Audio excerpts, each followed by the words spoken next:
What's up, YouTube? Best Uber driver in San Francisco, and at least in my opinion, best Uber and Lyft. I'm sitting here, sitting by the dock of the bay over here in San Francisco. Got some of our historic tall ships back there. Purpose of today's video is just to let you know what's going on. So now it's been over a month driving exclusively for Lyft, and it's kind of working out okay in terms of number of rides and number of different tips and things like that.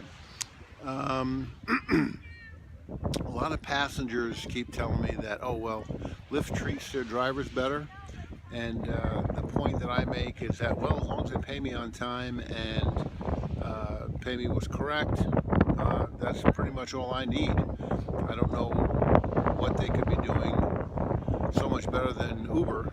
That was it. But the other reason is that it looks like Uber ridership has collapsed in the Bay Area. And I mean collapsed in terms of, I used to be able to do 30 rides a day with Uber. Now to get 10 is tough, and that's in San Francisco and all over. So I was an Uber MVP, went to the Warriors game and had some Uber executives there, talking to them, and they said that the ridership has rebounded from all of the bad news that they've had in terms of the protests, in terms of Travis Kalanick and his bad video about him, and in terms of other things. So it's just not true, folks. So if you're thinking of driving Uber in the Bay Area, it's going to be a tough haul for you. It's going to be a long haul if you're out after bonuses. If you just want to pick up a little spare change, I guess it's still okay. But I think in terms of viability as a business, I think Uber is done in the Bay Area. Except for people with corporate accounts, there'll be a few of those around, but other than that, finito. So now we got to talk about Lyft and how Lyft has got to improve their software, improve their platform. One of the big problems that Lyft has is that there's way too many cancels. You get a lot of people who request to cancel within a minute of getting a ride. You know, they request a ride and within a minute they cancel. You get people on a Lyft line that cancel within 30 seconds, and there's no penalty for this. So there's a couple different possibilities, and I've broken it down to three different possibilities. One is that the Lyft algorithm is incorrectly matching me, and I don't think there's anything special about me. I think is matching drivers to passengers who are too far away. And when the passengers see that, they say, "Oh, this guy's too far away. I'll cancel that. Get one closer."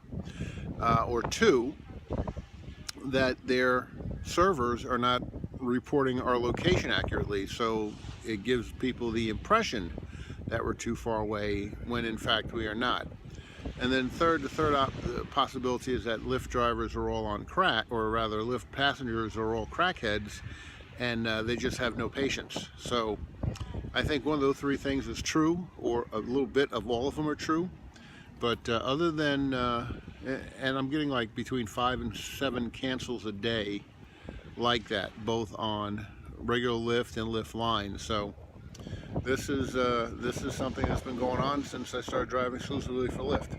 The other interesting thing is that it does take longer to get the number of rides I'm normally getting, and the reason is that with Uber, when Uber was popping, you would go from one ride to the next ride to the next ride to the next ride. You were always queued up. So as soon as you drop somebody off, you're on your way. You already had your next ride. So there was no waiting, no downtime. With Lyft, there can be 5 to 10 to 15 to a half hour waiting time, waiting for your next ride. So that's just, and that's everywhere. That's East Bay, Berkeley, Oakland, San Francisco. And it's not like that all the time. It's just that way sometimes. Sometimes you do get back-to-back rides where you go back to back to back. But there's another neat feature is that Lyft will only allow you to drive for 14 hours, and then they cut you off, tell you go take a rest. You got to rest for 6 hours, which is a neat feature. I've never driven 14 hours before in a day, but yesterday I wanted to see what would happen when that happened. So I grounded out. I got 33 rides in 14 hours. And Lyft app said, hey, you have to go rest for 6, and they wouldn't let me turn it back on for 6 hours. So that was pretty cool. Nice safety issue there. But therein lies part of the problem. Drove for 14 hours and got 33 rides. Now, if you've been following my channel, you know a lot of times, my Uber rate was about 3.3 rides per hour. So if I drove for 14 hours, all right, that would have been 1428, 42, and 0.3 would have been another 4. So it would have been almost 45, 46 rides on Uber if I drove that long. On Lyft, 33. So that goes back to that whole thing about the gap in the time in between rides. So that's all I'm going to talk about for now.